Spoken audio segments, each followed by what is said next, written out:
Hi hello வணக்கம். நான் உங்கள் ஸ்ரீனிவாசன். நம்ம வெற்றி நிச்சயம் சேனலில் வந்து நம்ம நிறையா உங்களுக்கு நான் இதெல்லாம் கொடுத்துக்கிட்டு வந்துட்டுருக்கேன். இப்போ நான் உங்களுக்கு வந்து லாஸ்ட் வீடியோவில் வந்து ஹவு டு சேவ் மணி, அதாவது நம்ம சேவிங்ஸை வந்து எப்படி இன்க்ரீஸ் பண்ணுறது அப்படின்ற பற்றி நான் உங்களுக்கு சொல்லியிருந்தேன். அதில் 2 டிப்ஸு தரதான் நான் சொல்லியிருந்தேன். இப்போ வந்து 2 விதமாக நம்ம பண்ணலாம். ஒன்று வந்து நம்ம வந்து பணத்தை இன்க்ரீஸ் பண்ணுறது, பணத்தை வந்து அதாவது நம்மளோட இன்கம்மை வந்து இன்க்ரீஸ் பண்ணுறது எப்படின்றது ஒன்று. இன்னொன்று வந்து செலவை கம்மி பண்ணுறது எப்படின்றத பற்றி இன்னொன்று நம்ம சொல்கிறோம். ஓகேங்களா?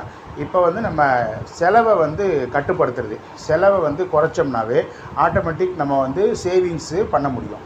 ஒவ்வொருத்தருமே அவங்களோட வருமானத்தில் 30% அவங்க வந்து சேவிங்ஸ் பண்ணால் தான் ஃப்யூச்சரில் வந்து அவங்களால நல்லா இருக்க முடியும். நான் லாஸ்ட் வீடியோவில் சொன்ன மாதிரி நம்ம வந்து முதுமையில், அதே போல் வந்து நம்மளோட மெடிக்கல் செலவுக்கு, அப்புறம் வந்து நம்ம பிள்ளைங்களோட படிப்புக்கு, கல்யாண செலவு, இதெல்லாமே நம்ம பார்க்குறதுக்கு நமக்கு வந்து சேவிங்ஸு ரொம்ப ரொம்ப முக்கியம். அப்போ சேவிங்ஸ் பண்ணணும் அப்படின்றப்ப நம்ம வந்து இந்தந்த இதெல்லாம் ஃபாலோ பண்ணணும். ஒன்று, நம்மளோட வருமானத்தை இன்க்ரீஸ் பண்ணணும். வருமானத்தை இன்க்ரீஸ் பண்ணுறது ஒரு சர்டன் ஸ்டேஜ் வரைக்கும் இன்க்ரீஸ் பண்ணலாம். அப்படி இல்லை வருமானம் ஒரு பர்டிகுலர் தான் வருது அப்படின்றப்ப செலவு வந்து நம்ம நிறையா பண்ணுவோம். அந்த செலவை கம்மி பண்ணுறதை பற்றி நான் இன்றைக்கி இந்த வீடியோவில் நான் உங்களுக்கு சொல்கிறேன். நம்ம செலவு கம்மி பண்ணுறதுன்றது வந்து ஒன்று, நீங்கள் என்ன பண்ணணும் அப்படின்னா ஒரு பேப்பர் பேனை எடுத்துங்க. இப்போ நார்மலாக நீங்கள் பண்ணுற செலவு என்னென்ன பண்ணுறீங்கன்றதை எழுதுனீங்கன்னாவே உங்களுக்கு அதில் வந்து நம்ம நோட் பண்ணி பார்த்தோம்னா ஒரு மாதம் நீங்கள் செலவு பண்ணுறீங்க, அதில் வந்து என்னென்ன செலவு வந்து அடுத்த மாதம் நம்ம அதை எடுத்து பார்க்குறப்ப தெரியும் நம்ம இதெல்லாம் அனாவசிய செலவு பண்ணியிருக்கோம் அப்படின்னு தெரியும். அதெல்லாம் கம்மி பண்ணலாம். 2வது, நீங்கள் என்ன பண்ணணும், வெளியில் சாப்பிட்றது, அதாவது ஹோட்டலில் சாப்பிட்றதுன்றது வந்து நம்ம வந்து ஒரு கெஸ்ட்டு வந்துட்டாலும் சரி, இல்லை நம்ம ஒரு நல்ல சந்தோஷமாக இருந்தாலும் சரி, இல்லை வெளியில் 2 பேருமே போயிட்டு வரோம், ஹஸ்பண்ட் ஒய்ஃப் மட்டும் இருக்காங்க, இல்லை குழந்தைங்க இருக்காங்க, இல்லை பேரண்ட்ஸ் கூட இருக்காங்க, அப்போ வந்து நம்ம வெளியில் போயிட்டு ஒரு தடவை நம்ம வெளியில் ஒரு ஹோட்டலில் சாப்பிட்னா மினிமம் 500லேருந்து 1000 ரூபா மினிமம் செலவாகும். அப்போ அது மாதிரி ஒரு 4 வாரம் ஒரு சண்டே நம்ம வெளில போய் சாப்பிட்றோம் அப்படின்னா ஒவ்வொரு தடவையுமே நமக்கு என்ன ஆகும்னா அந்த செலவு வந்து இன்க்ரீஸ் ஆகிட்டோம். அதே அமௌண்ட்டை நம்மளால் வீட்டில் அதே சாப்பாடை நம்ம வீட்டில் செஞ்சு சாப்பிட்டோம் அப்படின்னா நம்மளால் வந்து நல்ல சாப்பாடாகவும் சாப்பிட முடியும், ஹெல்தி ஃபுட்டாகவும் சாப்பிட முடியும். அதே நேரத்தில் வந்து உங்களுக்கு செலவும் கம்மியாகும். ஸோ வெளியில் சாப்பிட்றத கம்மி பண்ணுங்கள். 2வது, நீங்கள் என்ன பண்ணணுன்னா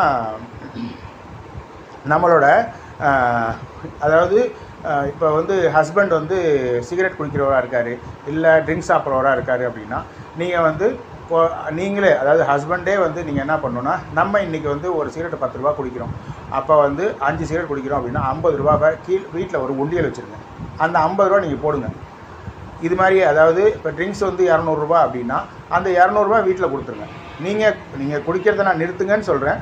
ஆனால் உங்களால் நிறுத்த முடியாது அப்படின்னாலும் அப்போ அந்த அமௌண்ட், அந்த பர்டிகுலர் அமௌண்ட்டுக்கான அந்த அளவு, இப்போ 200 ரூபா அப்படின்னா ஒரு 200 ரூபா வந்து வீட்டில் ஒரு உண்டியல் வைங்க. உண்டியல்லே இல்லை ஒரு இதில் வந்து நீங்கள் அதில் போட்டுருங்க.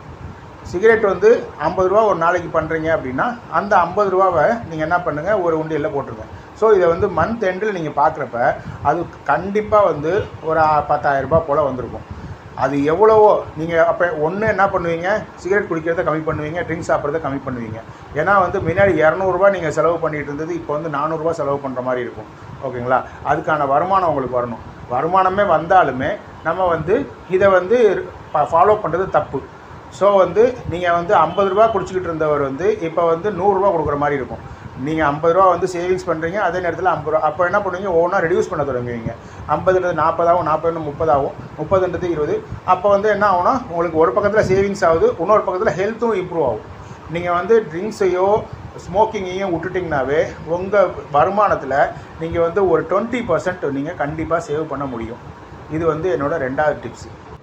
3வது டிப்ஸ் நான் உங்களுக்கு என்ன சொல்கிறேன் அப்படின்னா, நீங்கள் என்ன பண்ணணும், நம்ம கிரெடிட் கார்டு யூஸ் பண்ணுறோம், டெபிட் கார்டு யூஸ் பண்ணுறோம், ஜிபே யூஸ் பண்ணுறோம். அதாவது நம்ம வந்து செலவு தான் பண்ணுறோம். அந்த செலவை வந்து நம்ம கையிலேருந்து காசு கொடுத்து செலவு பண்ணுறப்ப அதோட இது வந்து தெரியும், நம்ம அருமை தெரியும். இன்றைக்கி வந்து ஒரு 200 ரூபாய்க்கு ஒரு சாதாரண ஒரு பொருள் வாங்கிட்டு வரோம் அப்படின்னா அந்த பொருள் வந்து நமக்கு தேவையா இல்லையான்றது, அதாவது நீங்கள் ஒரு 10 பொருள் வாங்கிட்டு வரீங்க அப்படின்னா அதில் 2லேருந்து 3 பொருள் தான் உங்களுக்கு தேவைப்படும். இப்போ ஒரு ஷாப்பிங் காம்ப்ளெக்ஸ் போகிறோம், ஒரு வந்து மார்க்கெட்டுக்குள்ளே போகிறோம் அப்படின்னா மார்க்கெட்டில் வந்து நம்ம என்ன வேணுமோ அதை எழுதி வச்சு கரெக்டாக அந்த பொருள் மட்டும் நீங்கள் வாங்கினீங்க அப்படின்னா உங்களுக்கு கம்மியாக வரும். நம்ம கிரெடிட் கார்ட்லேயோ இல்லை டெபிட் கார்ட்லேயோ இல்லை ஜிபேயில் போடுறப்ப வந்து சரி பரவாயில்ல இதை வாங்கிக்கலாம் அப்படின்றப்ப என்ன ஆகும்னா, நம்ம வந்து நார்மலாக வாங்குறதுக்கு போனது வந்து நீங்கள் ஒரு 500 வாங்க போயிருப்பீங்க, ஆனால் வாங்கிட்டு வந்தது ஒரு 1500 வாங்கிட்டு வந்திருப்பீங்க. அப்போ அதில் அடிஷ்னல் செலவாகிடும். அப்போ நம்ம கையிலேருந்து காசு போகிறப்போ வந்து நம்மக்கிட்ட எவ்வளோ இருக்கோ அதை மட்டும் தான் செலவு பண்ணுவோம்.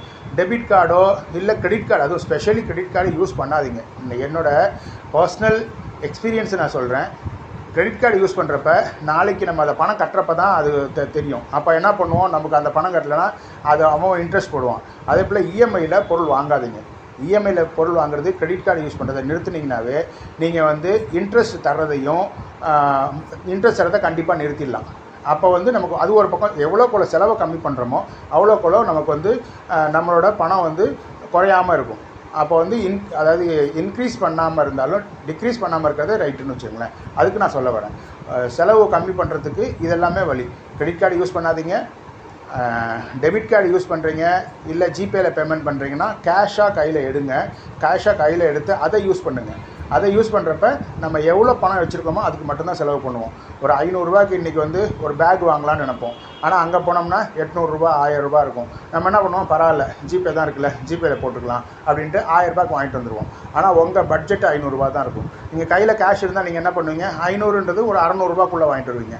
ஆனால் ஜிபேலையோ இல்லை வந்து டெபிட் கார்டு யூஸ் பண்ணுறப்ப என்ன ஆகும்னா உங்களுக்கு 1000 1500 கூட பரவாயில்ல பண்ணிக்கலாம் அப்படின்ற மாதிரி வரும். ஸோ கேஷை கையில் எடுத்து கேஷாக நீங்கள் செலவு பண்ணுங்கள்.